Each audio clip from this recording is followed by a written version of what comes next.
What's up guys? Another day, another drive. I'm here again tonight driving home. And here's the question for today.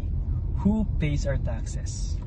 Well, in the Philippines, taxes are mandatory contribution that serves as the government's lifeblood, collected from both individuals and corporations to fund public roads, schools, and healthcare, to name a few.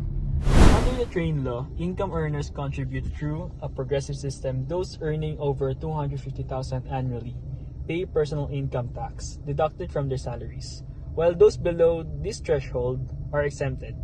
However, the tax burden is shared by all consumers, including those without jobs, through the 12% value added tax, or VAT, which is an indirect tax added to the price of most goods and services. Well, that's it for today. Here's another day, another drive, another lesson learned.